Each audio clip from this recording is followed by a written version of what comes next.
2 days ago, we welcomed back to Canada Michael Kovrig and Michael Spavor, who were imprisoned by the Chinese government after Canada applied both Canadian and international law in response to a request for extradition of a Chinese citizen.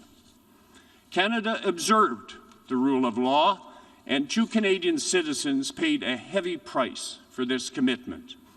We did so as a matter of principle, and we are proud of the courage of our 2 citizens, the good faith and resilience of their families, and the determination and creativity of our diplomats.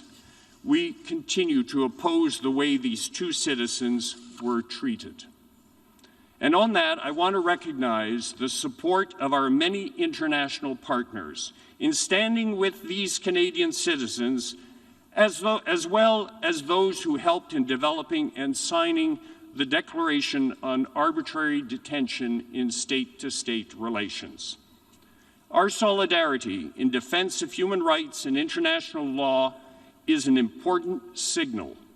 We must continue to stand together, united in our shared determination to defend our values and principles.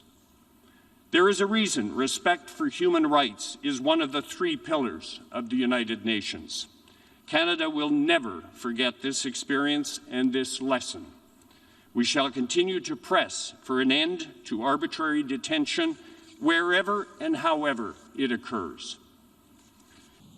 Now faced with a heart-wrenching situation in Afghanistan, Canadians have once again shown their openness to those who do not wish to live under the Taliban rule, but prefer to stand up for democracy, human rights, and gender equality.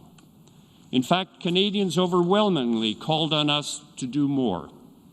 And in response to their generosity and welcoming spirit, we have now committed to welcoming 40,000 Afghan refugees to Canada so that they too can contribute to our success while we continue to support their efforts for a more peaceful, tolerant world. The cost of turning inward will be catastrophic for people around the world and only lead to rising inequality.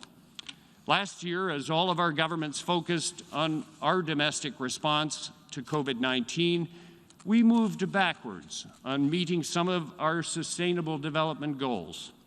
Extreme poverty spiked for the first time in 3 decades. The pandemic forced us to take stock of growing inequalities within our own societies, with seniors, racialized people, women, the LGBTQ2+ community, and Indigenous peoples bearing most of the worst economic slowdown.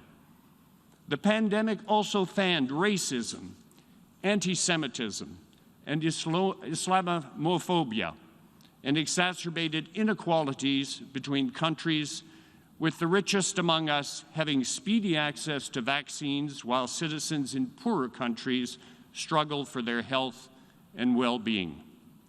We know what must be done. We just need to choose to do it. It is in our hands.